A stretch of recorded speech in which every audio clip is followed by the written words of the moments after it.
ఆయన మహింపరుస్తూ చిన్న ప్రార్థన. ప్రేమగల మా పరలోకపు తండ్రి, మమ్మల్ని ఎంతగానో ప్రేమించి నీ పరిశుద్ధమైన సన్నిధిలోనైనా మేము కూడి ఉండగా మా హృదయాలను నీకు అప్పగిస్తున్నాం తండ్రి. మాలోని ఆయాసకరమైన వాటిని తొలగించి పరిశుద్ధమైన నీ మాటలు వినడానికి నన్ను కేవలం బోరగా మాత్రం వాడుకొని నైనా మమ్మల్ని నీరుగట్టి ఫలించినట్లుగా సర్వసత్యంలోనికి నడిపించమని యేసుక్రీస్తు నామమున ప్రార్థిస్తున్నాం తండ్రి. ఆమెన్. ఓకే, మనం ఈరోజు మంచి దైవ లక్షణాలు కలిగిన స్త్రీ గురించి ధ్యానించుకుందామండి. దైవ లక్షణాలు కలిగిన స్త్రీ గురించి అంటే మంచి స్త్రీ అంటే ఒక దైవ లక్షణాలు మనం చూస్తానే మనకే నమస్కారం చేయాలి, గౌరవించాలి అనే అభిప్రాయం కలుగుతుంది. ఇటువంటి స్త్రీల గురించి బైబిల్లో రాయబడి ఉంది. తర్వాత వీళ్ళకి ఆపోజిట్ క్యారెక్టర్గా ఉంటారు కొంతమంది వేశ్యలు. వాళ్ళ యొక్క ప్రవర్తన కూడా, వాళ్ళ యొక్క వేషధారణ, వాళ్ళ యొక్క ప్రవర్తన అనేది కంపారిజన్గా కూడా మనం చెప్పుకున్నాం. ఓకే, ఇప్పుడు బైబిల్లో స్త్రీల గురించి చాలా చక్కగా రాయబడింది. అంటే ఎలా ఉంటే దేవునికి ఇష్టం, దేవుడికి ఇష్టమైన స్త్రీల గురించి బైబిల్లో చాలా చోట్ల రాయబడింది.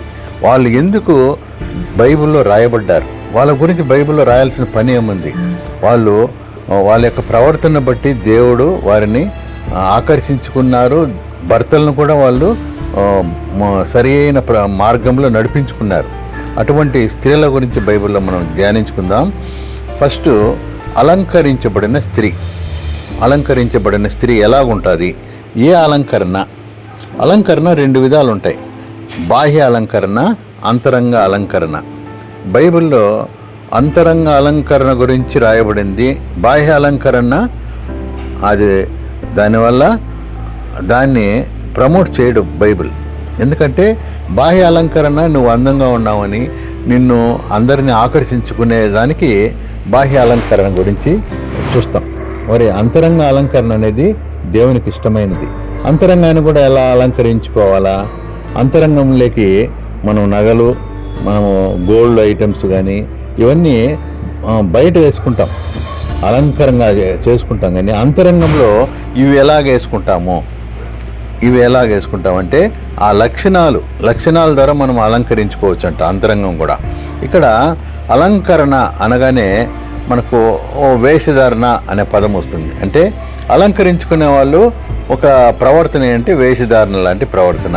అంటే వేషధారణ కాదు కానీ ఇది దైవభక్తి గల స్త్రీకి ఉండవలసిన లక్షణాలు. అంటే దైవభక్తికి గల స్త్రీకి ఉండవలసిన లక్షణాలు. దైవభక్తి, దేవుని భక్తి గల స్త్రీలు ఎలా ఉంటారు? మీరు చర్చిల్లో చూడొచ్చు. మంచి మంచి చర్చిల్లో భక్తి గల స్త్రీలు చాలామంది ఉంటారు.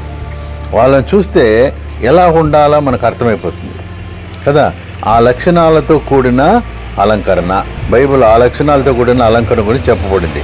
ఈ లక్షణాలతో కూడిన అలంకరణ చాలా అందంగా ఉంటుందండి. అంటే వాళ్ళని ఎంతగా మనకు తెలియకుండానే మనం వాళ్ళని అంతగా మర్యాద చేయాలనిపిస్తుంది. ఇప్పుడు వస్త్రధారణ కూడా ప్రాముఖ్యమైనది. నువ్వు వేసుకునే డ్రెస్సులను బట్టి నీకు రెస్పెక్ట్ కూడా వస్తుంది కదా. మంచి అంటే చీర, భారతదేశానికి ఒక ఐడెంటిటీ ఉంది కదా. చీర కానీ మంచి చీర కట్టుకొని ఒక చూడ చక్కగా, ఇప్పుడు లేటెస్ట్ కాకుండా పాత దినాల్లో ఉన్నట్లుగా చేతి నమస్కారం చేయాలనిపిస్తుంది. కొంతమంది చేస్తే మనల్ని ఇబ్బెట్టుగా ఉంటుంది, చూడడానికి కూడా అసహ్యంగా ఉంటుంది. అంటే అలంకరణ, దుస్తుల అలంకరణ బట్టి కూడా మనకు ఇతరులను గౌరవించాలా వద్దా అనేది కూడా మనకు అర్థమైపోతుంది. కాబట్టి దేవుడు అంతరంగ అలంకరణను ఇంపార్టెన్స్ ఇస్తున్నాడు, బాహ్య అలంకరణ కాదు.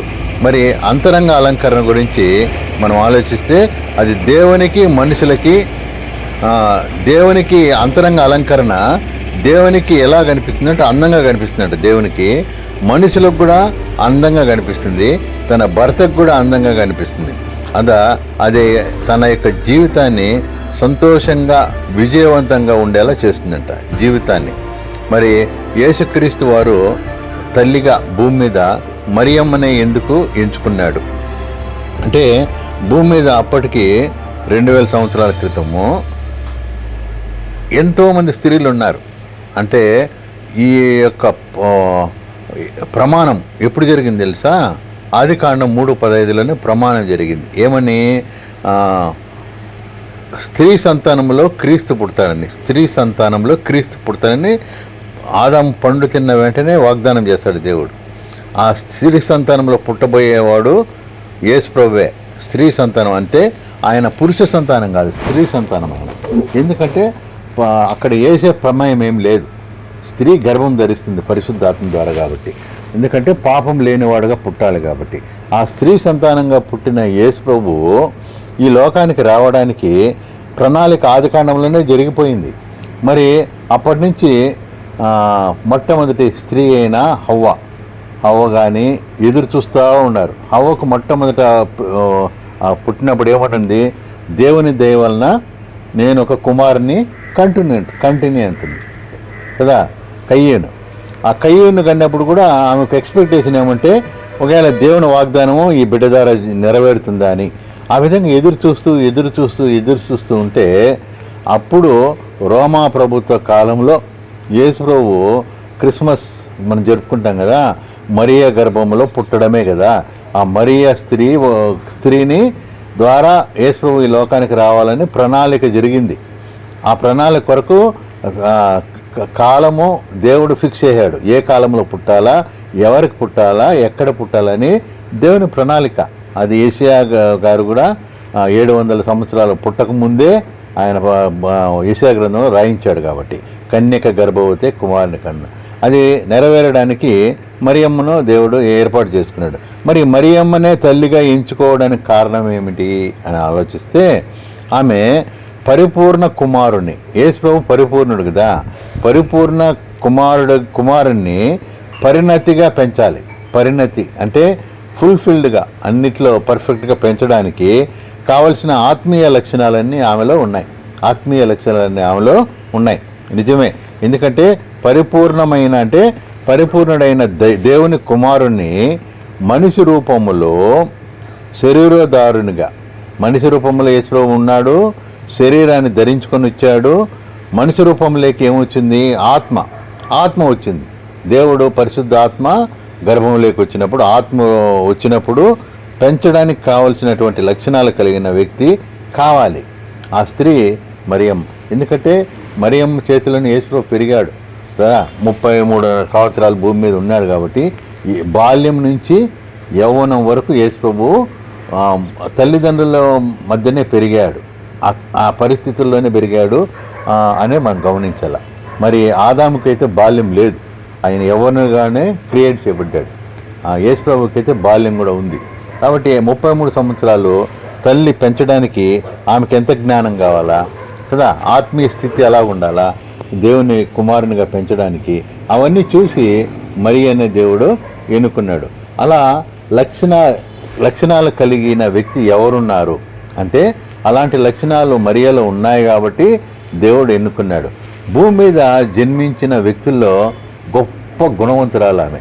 భూమి మీద జన్మించిన వాళ్ళలో గొప్ప ఆ భూమి మీద జన్మించిందే కదా, ఆమెకు కూడా తల్లిదండ్రులు ఉన్నాడమ్మ. అంటే ఆమె మామూలు స్త్రీగానే ఉంది కానీ గుణవంతురాలంట. అలాంటి లక్షణాలు ఉంటే దేవునికి ఇష్టం. దైవభక్తి గల స్త్రీ యొక్క లక్షణాలు ఈమెలో ఉన్నాయి. కాబట్టి ఆ లక్షణాల్లో ఇంకా ఆ లక్షణాలు ఒకటి మనము చూస్తే మొట్టమొదటి లక్షణాల్లో ఒకటి, దైవభక్తి గల స్త్రీ తమ వస్తువులను ఎప్పుడు కూడా నమ్రతగా ఉండేలా ప్రవర్తిస్తుంది. చూడండి, వస్త్రాలంకరణలోనే నీకు రెస్పెక్ట్ వచ్చేస్తుంది. ఎక్కడికన్నా వెళ్ళండి, నీ వస్త్రాన్ని బట్టి రెస్పెక్ట్ వస్తుంది. దైవభక్తి గల స్త్రీ తమ వస్తువులను ఎప్పుడు కూడా నమ్రతగా ఉండేలా ప్రవర్తిస్తుంది. నమ్రతగా ఉండేలా అంటే ధరిస్తుంది. నమ్రత అంటే వినయము, విధేయత, అలాంటి నమ్రత, లోబడే గుణము, అవన్నీ నమ్రతగా ఉండేటట్లు ధరిస్తుందంట. నిజానికి వెరైటీ రూపంలో డ్రెస్సులు వేసుకోవచ్చు, ఉన్నాయి కదా, ఇంకెందుకు చేస్తున్నారు వాటిని, వేసుకోవడానికే కదా అని వాదించవచ్చు. కానీ ఈరోజు అట్లాంటివి వేసుకునే వాళ్ళు ఎవరంటే వేషలే. వాళ్ళ డ్రెస్సింగ్ చూడండి కదా, అన్నీ ఎక్స్పోజింగ్ డ్రెస్సింగ్లుగా ఉంటాయి. ఎందుకంటే వాళ్ళకు వాళ్ళ ప్రవర్తన ఆ విధంగా ఉంటుంది కాబట్టి వాళ్ళు వేసుకునే డ్రెస్సులు కూడా అలాగే ఉంటాయి. అంటే మన మన యొక్క లోపల మనిషిని బయట పెట్టేది మన యొక్క బాహ్యం యొక్క డ్రెస్, మాటలు కానీ తీర్లు కానీ, హృదయంలో ఏముందో అదే మాట్లాడతాం. కాబట్టి మన లోపల స్వభావాన్ని బయట పెట్టేది మన యొక్క అవుట్లుక్ అని చెప్పచ్చు. What you are inside that you are showing on your face, అంతే. కాబట్టి నెక్స్ట్ సామెతల గ్రంథము 7వ అధ్యాయము 10వ వచనంలో వేష గురించి రాసింది. ఆమె వేషం గురించి రాయబడుతుంది. ఇప్పుడు కనిపించేటువంటి యవనస్తులు కొందరు, అంటే అందరూ కాదనుకో, కొందరు ధరించేటువంటి స్త్రీలను బట్టి ఇంకొందరు ఆకర్షితులై దాన్ని ధరించడానికి కూడా ప్రయత్నిస్తారు. వాళ్ళ డ్రెస్సును చూసి పిల్లలు కూడా, మంచి పిల్లలు కూడా అట్లాంటి వేసుకుంటాను నేను కూడా అని ధరించుకునేదానికి ప్రయత్నం చేస్తారు, అడుగుతారు. చించుకొని కనిపించేటట్లు బుద్ధి లేని, వివేకం లేని, నమ్రత అసలు లేనటువంటి దుస్తులు కనబడతాయి. ఇదంతా ఫారిన్ కల్చర్ అండి. ఆ కల్చర్ను తెచ్చుకొని ఈరోజు చర్చెస్లో కూడా పిల్లలు అలాంటి డ్రెస్సింగ్ వేసుకుంటారు. ఏమంటే తల్లిదండ్రులు మా పిల్లలు అడిగినారు కాబట్టి, వాళ్ళ కోరికలు తీర్చాలి కాబట్టి వీళ్ళు కూడా దానికి తీర్చేస్తున్నారు. ఇతరులను ఆకర్షించడానికి, మెయిన్ ఇతరులను ఆకర్షించడానికి, తర్వాత అట్లా బజార్లో చూపించడానికి అలవాటు పడిపోయినటువంటి జనాంగం అలాంటి ప్రవర్తన, వేషలే అలా ప్రవర్తిస్తారు మామూలుగా. ఎందుకంటే మనము దేవుడు వేషగా ఉండాలని, అటువంటి లక్షణాలతో ఉండాలని చెప్పడం లేదు కాబట్టి అలాంటి వేషం ఎందుకు వేసుకోవాలి అనేది మనము ఇన్నర్గా ఆలోచించి అటువంటి వాటికి దూరంగా ఉండడం అనేది మన ఆలోచన. దైవ లక్షణాల్లో ఇది మొదటి లక్షణంలో చెప్పుకున్న దాంట్లో దైవభక్తి గల స్త్రీ ప్రవర్తన విషయంలో జాగ్రత్తగా ఉంటుందంట. ప్రవర్తన పవిత్రంగా ఉండేటట్లు చూస్తుందంట. చక్కగా మంచిగా ఉండేటట్లు ప్రవర్తిస్తుంది. ప్రవర్తన చాలా ముఖ్యమండి. బిహేవియర్ అంటారు, కాండక్ట్ సర్టిఫికేట్. మన స్కూల్లో నుంచి బయట పెట్టేటప్పుడు కాండక్ట్, అది లేకుండా ఎవరు ఉద్యోగం మీరు నీ స్కూల్లో కాండక్ట్ సర్టిఫికేట్ తీసుకురాపో అంటాడు. అంటే మన ప్రవర్తన అంటే ఏంటేంటి వస్తాయి? మాటలు, చేతలు, అన్ని క్రియలు కూడా వస్తాయి. ఆల్ ఇన్ వన్ అది ప్రవర్తన, బిహేవియర్ అంటారు. కాబట్టి ఈ ప్రవర్తన చాలా ముఖ్యమండి. అంతేకాకుండా ఈ ఇంకొకటి కంపారిజన్ చెప్తారు. వేషలైతే దేనికైనా తెగిచ్చేస్తారు వాళ్ళు. అంటే ఇతరులను లోపరుచుకోవడానికి తెగిస్తారు. నేను కంపారిజన్ చెప్తాను, ఇది బైబిల్లో ఉంది, మళ్ళీ నేను కొత్తగా చెప్పడం. వేష అయిన వాళ్ళు తెగిస్తాడు లోపరుచుకునే దానికని. వేష కానప్పుడు దైవభక్తి గల స్త్రీ అయితే ప్రవర్తన పవిత్రంగా చూడండి, చక్కగాను మంచిగా ఉండేటట్లు చూసుకుంటుంది. కాబట్టి ఇంకొకటి నెక్స్ట్ సెటైర్లు కూడా వేస్తారు కొంతమంది స్త్రీలు. వేష గుణాలు ఉండేవాళ్ళు సెటైర్లు వేస్తారు. అవన్నీ వాళ్ళు అరువు తెచ్చుకొని వాటిని ప్రాక్టీస్ చేస్తారన్నమాట. కాబట్టి కొంతమంది స్త్రీలను చూస్తే వాళ్ళు ఫ్రీడమ్గా కావాలని కోరుకుంటారనమాట. స్త్రీలు కొంతమంది ఫ్రీడమ్ కావాలని కోరుకొని, ఫ్రీడమ్ ఇచ్చింది నువ్వు కాబట్టి ఫ్రీడాన్ని వాళ్ళు దుర్వినియోగం చేసుకునే స్త్రీలు కూడా ఉంటారు. కాబట్టి ఇవే వేషలకు సంబంధించినవి. దైవభక్తి గల స్త్రీ అయితే మాటలోనూ ఉద్దేశం కూడా మంచిగా ఉంటుంది. మాటలోనూ నిజాయితీగా ఉండాలి. నిజాయితీ. భర్తకు వచ్చి ఫోన్లో చేసినారంటే, ఫోన్ చేసినంటే ఎవరు మా అన్నో మా అమ్మో అని చెప్పేస్తారు ఈ కాలం నిజంగానే. ఎందుకంటే భర్త కూడా ఏం అనలేడు కదా, ఎందుకంటే అవి ఎవరికి వినపడవు. కాబట్టి వేరే వాళ్ళు ఫోన్లు చేసి మా అమ్మ చేశాడు, నాయన చేశాడు, మా తమ్ముడు చేశాడు అని చెప్పేస్తారు. ఇటువంటివి జరుగుతూ ఉన్నాయి. కాబట్టి నిజాయితీ ఉండదు. అంటే దైవభక్తి గల స్త్రీలు నిజాయితీ ఉంటుందంట. ఉద్దేశాలు కూడా నిజాయితీగా ఉంటాయి. తన మాటని, తన ఉద్దేశాలని చక్కగా భద్రపరుస్తుందంట. అంటే ఎక్కడ తను తప్పుగా బిహేవ్ చేయకుండా ఉంటుందట. నిజాయితీని చాలా ముఖ్యమండి. యథార్థత, నిజాయితీ అనేది పక్కనే ఉంటాయి. ఆ యథార్థత నిజాయితీగా ఉంటుంది. వాటిని విశ్వసిస్తుందంట ఆ అమ్మాయి, ఏది దైవభక్తి గల స్త్రీ. ఆ మాటల్లో, ఉద్దేశాల్లో మనం కూడా ఉండాలి. నెక్స్ట్ వేసులైతే ఎలా మాట్లాడతారో ఇవన్నీ ఉండవు. వాళ్ళకి లాలించే మాటలు మాట్లాడతారు, లోబరుచుకునే మాటలు, వారిని ఒకరి మీద ఒకరిని నూరిపోయడానికి ఇచ్చెప్పుకు మాట్లాడతారంట. ఇది సామెతలు 7వ అధ్యాయం 21 నుంచి 33 వరకు ఉంటాయి. ఇవన్నీ అంటే కంపారిజన్ చేస్తే బాగా అర్థమవుతుందని. అంటే ఒకరి మీద ఒక నూరు పోస్తారు వీళ్ళు. ఆ తర్వాత లాలన చేసే మాటలు మాట్లాడతారు.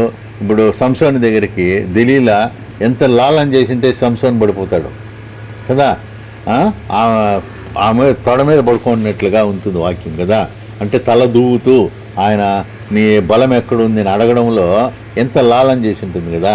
అంటే ఆ స్త్రీలు ఆమె అట్లాంటిదని నేను అనడం, కానీ కాకపోతే అటువంటి గుణాలు ఉంటాయి, లోబర్చుకునే గుణాలు, అవి అక్కడ చూస్తాం. కాబట్టి నిజాయితీగా స్త్రీలు ఉంటారు, దైవభక్తి కలిగిన స్త్రీలు, దేవుని ఉద్దేశం కలిగిన మాటలు. ఎందుకంటే ఆమెకున్నటువంటి స్వతంత్రత అది మిస్యూజ్ చేసుకోదు. మిస్యూజ్ చేసుకోకుండా నమ్మకమైన మాటలు మనం మాట్లాడాలి. కాబట్టి ఈరోజు ఆ మాటలు నమ్మకమైన మాటలు పోయేసినాయి, బూతులు వచ్చేసినాయి, బూతులే మాటలు అయిపోయినాయి కదా.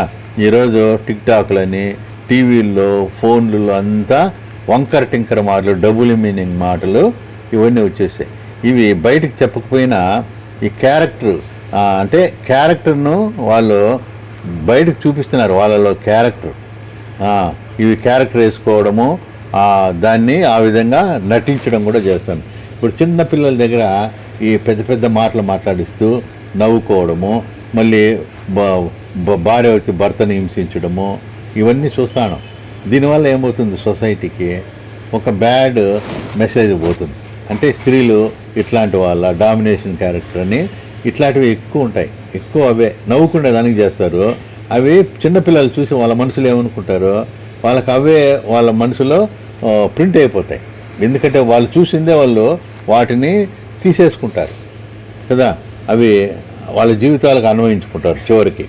రెండవ లక్షణము, దైవభక్తి గల స్త్రీ ఏం చేస్తుందంటే సున్నితమైన మనసుతో సౌమ్యంగా ఉండడానికి ప్రయత్నిస్తుంది. అంటే ఎవరిని హర్ట్ చేయదనమాట. అంటే గర్వం, ఈనాడు గర్వంలో ఇలాంటివి గర్వంతో మాట్లాడే మాటలు కూడా ఉన్నాయి, గర్వంతో మాట్లాడేది. కాబట్టి ఇవి ఈ దినాల్లో చూస్తాం.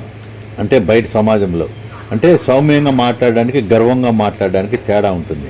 సున్నితమైన మనసుతో సౌమ్యంగా మాట్లాడడానికి దైవభక్తి గల స్త్రీ పనిచేస్తుందట.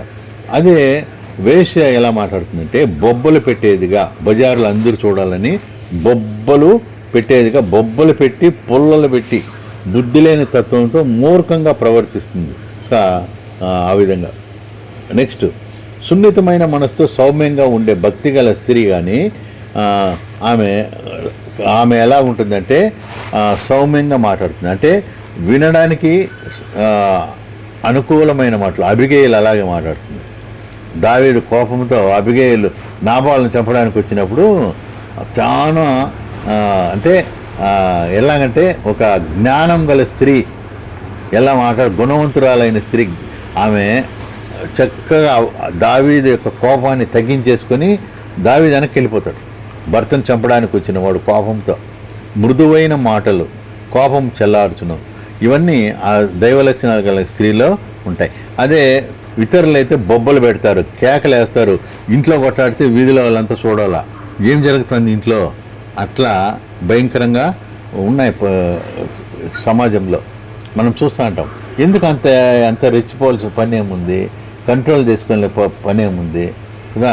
ఇవన్నీ చాలామంది ఇంట్లో రచ్చలో బయటకు వచ్చేస్తాయి, సమాజంలోకి వచ్చేస్తాయి.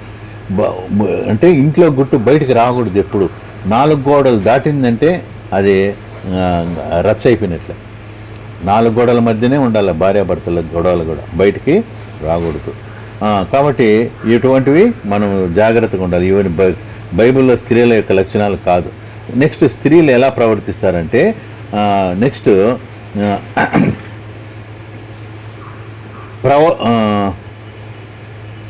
ఇంటిని జాగ్రత్తగా కాచుకుంటుందంట. జాగ్రత్తగా ఇంటిని చూసుకుంటుంది. అంటే ఇంటికి దీపం ఇల్లాలే.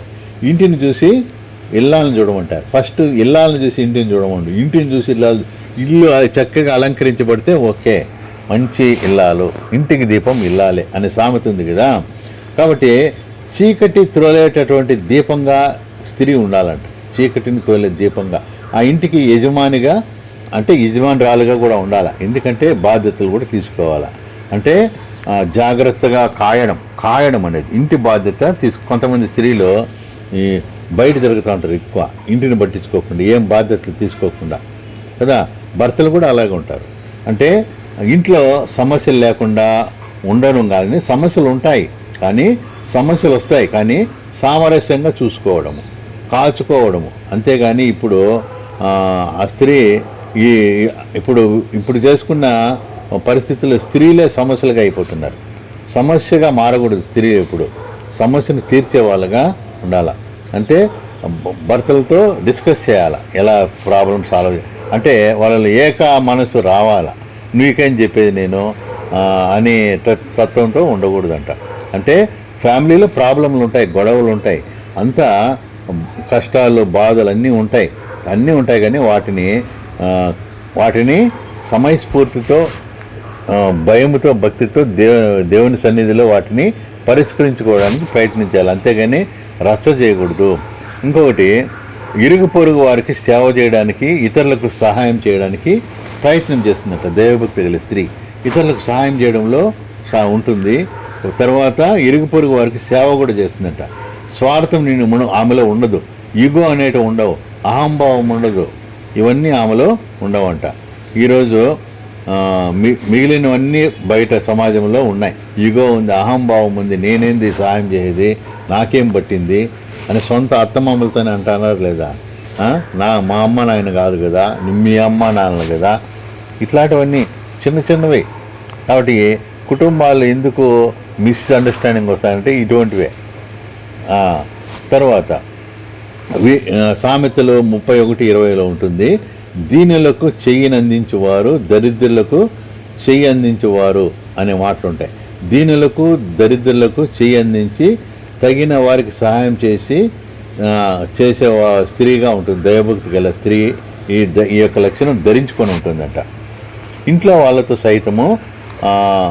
ఇంట్లో వాళ్ళతో కూడా ఆమె ఎలా ఉంటుందంటే మంచి సేవ చేసి, అంటే ఇంట్లో వారికి కూడా అన్నిటినీ చూసుకుంటుంది ఆమె.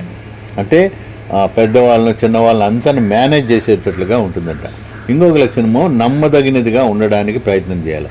స్త్రీ భర్తకు నమ్మకంగా ఉండాలి, నమ్మదగినదిగా ఉండడానికి ప్రయత్నం చేస్తుందంటే దైవభక్తి గల స్త్రీ నమ్మకాన్ని కాపాడుకుంటుంది, నమ్మకాన్ని కాపాడుతుంది. భర్త కూడా నమ్మకంగా ఉంటాడంట. అంటే నమ్మకంగా నా భార్య చెప్పింది కరెక్టే అని నమ్మేటట్లుగా ఆ లక్షణం కలిగి ఉంటుందట. ఇంకొకటి, పెనిమిటి యందు నమ్మకం ఉండాలి. ముందు తన మీద తనకు నమ్మకం ఉండాలి కదా. ఇరువురు ఆ నమ్మకాలతో ఉంటే, నిజంగా భర్త మీద నమ్మకం కలిగి ఉంటే ఏ అపార్థాలు, ఏ గొడవలు, ఏ బాధ ఉండదు. అంతే కదా. నువ్వు ఎవరితో మాట్లాడినావంటే భర్త చెప్తే నమ్మకం ఉండాలి, భార్య చెప్పింది భర్త నమ్మేటట్టు ఉండాలి. అప్పుడు అపార్థాలకు అవకాశమే ఉండదు. ఇంకొకటి, ఇది ఒకవేళ నమ్మకం లేకుంటే ఏదన్నా తప్పు ఏ స్త్రీ అయినా భర్త అయినా సహించలేడు. ఇంకొకరితో మూవ్ అవ్వడము, క్లోజ్గా ఉండడము ఎవరు భరించలేరు. కాబట్టి ప్రతిదాన్ని చూసేటప్పుడు కూడా అనుమానంగా భూతత్వంలో పెట్టి చూసి రచన చేసేస్తుంటారు కదా. ప్రతిదాన్ని, చిన్నదాన్ని కూడా ప్రతిదాన్ని అనుమానంగా చూడకూడదు, ప్రతిదాన్ని విమర్శించకూడదు. ఆత్మీయ జీవితంలో తమ నమ్మకాన్ని, దాంపత్య జీవితాన్ని ఎప్పుడూ కాపాడుకోవాలి. ఆత్మీయ జీవితంలో అప్పుడు సమస్యలు రావు, ఉంటాయి కానీ ఇవి ఆత్మీయ జీవితంలో వాటిని సరిచేసుకోవాలి. నెక్స్ట్ ఇంకొక 5వ లక్షణం వచ్చి, ఆర్థిక విషయాలలో, కష్టాలలో వివేకాన్ని కలిగి ప్రవర్తిస్తుందట. 31:16 ఉంటుంది సామెతలు. 31:16 ఆర్థిక విషయాలు, కష్టాల్లో వివేకాన్ని కలిగి ప్రవర్తిస్తుంది. అంటే ఆర్థిక సమస్యలు వచ్చినప్పుడు, కష్టాలు వచ్చినప్పుడు, శోధన వచ్చినప్పుడు తన జ్ఞానంతో, ప్రార్థనతో, తన ప్రార్థనా శక్తితో వివేకాన్ని కలిగి ప్రవర్తిస్తుందట. అంటే కుటుంబానికి ఆదరణ కలగాలి, అది ఆమె లక్షణం. అంటే సమస్యలు, శోధనలు వచ్చినప్పుడు ప్రార్థనతోనే వాటిని జ్ఞానంతో, వివేకంతో ప్రవర్తించి ఆ యొక్క సమస్యను ఆదరణ కలిగేటట్లు కుటుంబాల్లో ఆ సమస్య ఎక్కువ కాకుండా సమస్యను సాల్వ్ చేసేదానికి ప్రయత్నిస్తుందట. ఇంకొకటి, కష్టపడి పని చేయాలనుకుంటుందట. దైవభక్తి గల స్త్రీ ఇంకొక లక్షణం, కష్టపడి పని చేయాలనుకుంటుంది. అంటే ఇష్టంగా ఏది కష్టపడి చదవకూడదు. మనం కూడా ఇష్టంగా చదివితేనే బుర్రలేకపోతుంది. కష్టపడి ఏం చేసినా ఇష్టపడి చేయకుంటే అది ప్రయోజనం లే. నువ్వు ఏదైనా బైబిల్ చదివినా కష్టపడి చదవకూడదు. నువ్వు స్కూల్లో చదువులు కూడా కష్టపడి చదవద్దు, ఇష్టపడి చదవాలి. కాబట్టి ఇంట్లో పని కూడా ఇష్టపడి చేస్తుందట. నాకే వచ్చింది పని మనుషులు పెట్టుకోలేదా, అట్లా అయిష్టంగా ఉండదు, ఇష్టపడి చేస్తుంది. ఏదైనా కొద్దిపాటి పని వచ్చినప్పటికీ భారంగా ఈరోజు ఫీల్ అయిపోతా అంటారు. ఏదో నేనే చేస్తున్నానని ఫీల్ అవ్వడము, ఎందుకు చేయాలి నేను, నాకే ఎందుకు ఈ కర్మ, ఈ నసుగులు ఉండడం వల్ల కుటుంబంలో మనశ్శాంతి ఉండదు ఎవరికి కదా. కష్టపడి పని చేయాలనుకుంటుంది స్త్రీ, ఆ పనిని ఇష్టంగా కూడా చేస్తుంది. అది భార్య అంటే అటువంటి దైవభక్తి గల స్త్రీ కుటుంబ యజమానిగా దైవభక్తి గల స్త్రీలు కలిగి ఉంటాయన్నమాట. కానీ కష్టపడే మనస్తత్వం కలిగి ఉంటుందట స్త్రీ కదా. ఇంకొకటి, ఇలాంటి లక్షణాలతో గనుక స్త్రీ ఉంటే దైవభక్తి గల లక్షణాలుగా చెప్పుకోవచ్చు. అది ఇది మనుషులకు నచ్చుతుంది, దేవునికి కూడా నచ్చుతుంది. ఇంకా భర్తకు ఇంకా బాగా నచ్చుతుందట.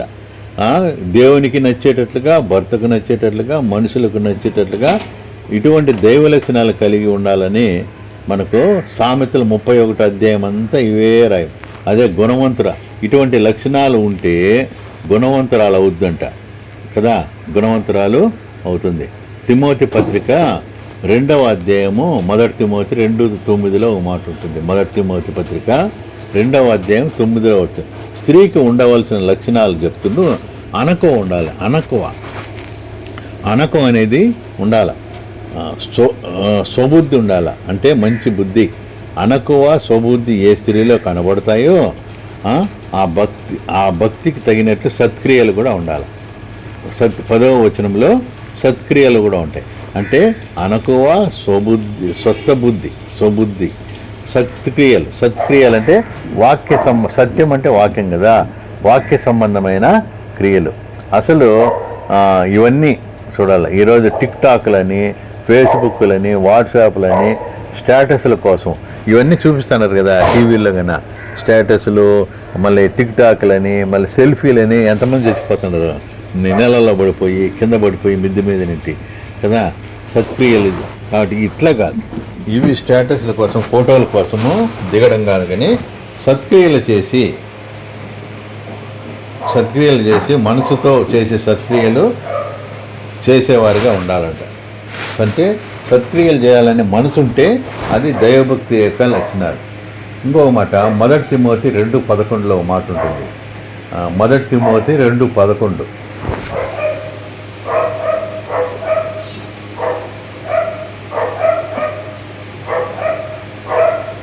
సంపూర్ణ విధేయత అంటే 50% కాదు, సంపూర్ణ 100% విధేయత.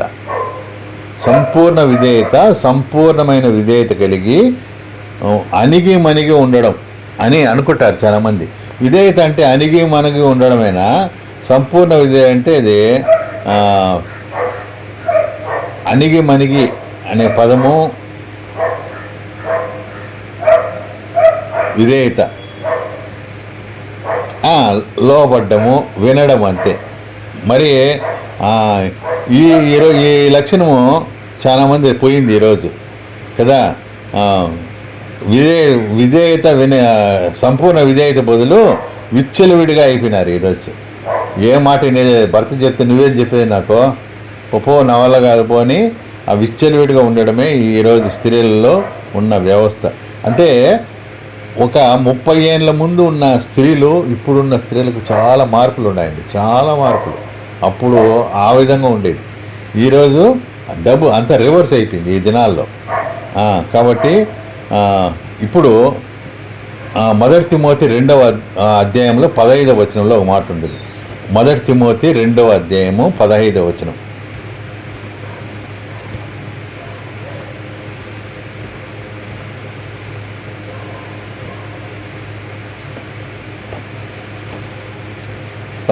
విశ్వాసము, ప్రేమ, పరిశుద్ధత ఇవి ఉండాలండి. క్రైస్తవునికి ఉండాల్సిన లక్షణాలు ఇవే. పరలోకానికి వెళ్ళడానికి ఎలిజిబుల్ పాయింట్స్ ఎలిజిబుల్ ఏమి అంటే విశ్వాసము, ప్రేమ, పరిశుద్ధత. ఈ 3 కాపాడుకోవాలి, చచ్చిపోయేంత వరకు కాపాడుకోవాలి. విశ్వాసము, ప్రేమ, పరిశుద్ధత కలిగిన స్త్రీయే, ఆ స్త్రీయే సమాజానికి ఉపయోగపడే స్త్రీ, మనుషులకు నచ్చే స్త్రీ, దేవునికి నచ్చే స్త్రీ. దేవునికి నచ్చుతుంది, మనుషులకు నచ్చుతుంది, సమాజానికి కూడా నచ్చుతుంది. విశ్వాసము, ప్రేమ, పరిశుద్ధత. కాబట్టి 1 పేతురు 3:1 చదవండి. 1 పేతురు 3:1 ముగిస్తాను, అయిపోయింది.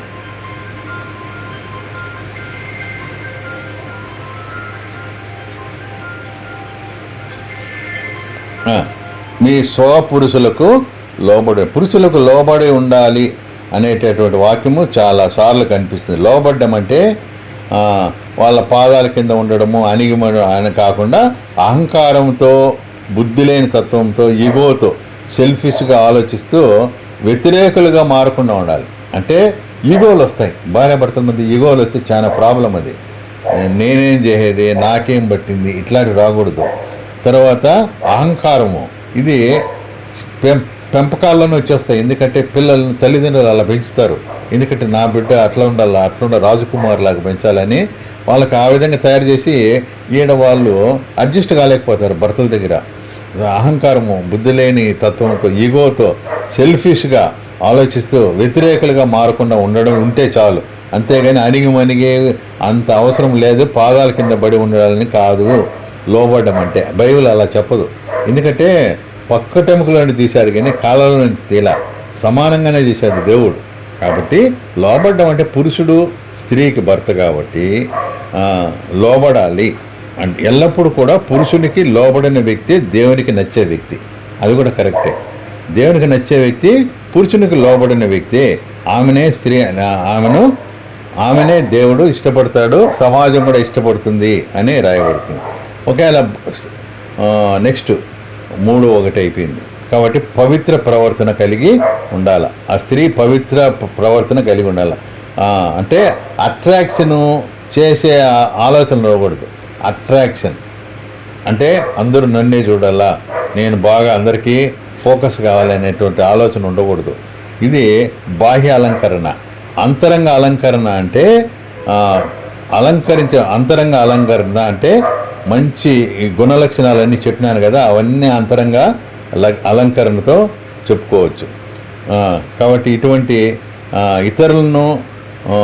ఇతరులను కూడా దేవుని వద్దకు నడిపించే మాటలు సౌమ్యంగా మాట్లాడడము, తర్వాత నమ్రతగా మాట్లాడడం కూడా నేర్చుకోవాలి. కాబట్టి ఈ విధంగా ఈ క్రైస్తవ స్త్రీలు ఇలాగ ఉండాలంట. దైవలక్షణ కలిగిన స్త్రీలు ఈ విధంగా ఉండాలంట. ఇప్పుడు ఏదైనా సాధించాలన్నా every successful man there is women behind అంటారు కదా. ప్రతి స్త్రీ వెనకుండి అన్నిట్లో భర్తను కానీ సక్సెస్ఫుల్గా, అదే ఏదైనా సాధించాలన్నా గెలవాలన్నా స్త్రీనే, నాశనం అవ్వాలన్న స్త్రీ, అంటే ఇల్లు కట్టుకోవాలన్న స్త్రీనే, కూలదోయాలన్న స్త్రీ. చూడండి ఎన్ని ప్రాథమిక పాత్ర స్త్రీదే. కాబట్టి దేనైనా సాధించాలంటే స్త్రీనే, గెలవాలంటే కూడా స్త్రీనే, నాశనం అవ్వాలనే స్త్రీ అనే సామెత మనకు తెలుసు. సొసైటీలో కానీ కుటుంబంలో ఇవన్నీ ఒక స్త్రీ మీదనే ఆధారపడి, కుటుంబాన్ని కట్టుకునేది స్త్రీనే, కూలదోయాలన్న స్త్రీ. అబిగయలు కుటుంబాన్ని కట్టుకునింది, ఇజ్రాయేలు కుటుంబాన్ని కూలదోసింది కదా. ఈ విధంగా స్త్రీలోనే ఇన్ని దేవుడు లక్షణాలన్నీ పెట్టాడు.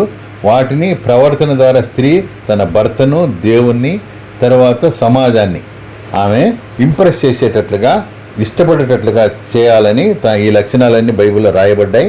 వాటిని మనం కూడా స్త్రీలుగా మీరు కూడా వాటిని అన్వయించుకొని మీ జీవితాల్లో వాటి ద్వారా దేవుణ్ణి సంతోషపెట్టాలని కోరుకుంటూ మీ భర్తను సంతోషపెట్టి సమాజానికి మీరు ఒక మూలరాయిగా ఉండాలని, ఆదర్శంగా తీసుకునేటట్టుగా మీ పిల్లలను కూడా దేవుని భక్తిలో, దేవుని లక్షణాలు మీ పిల్లలకు కూడా నేర్పించాలని కోరుకుంటూ ఈ చిన్న వాక్యం దేవుడు మన వెనుకల్లో దీవించాలి గాక. ఆమేన్.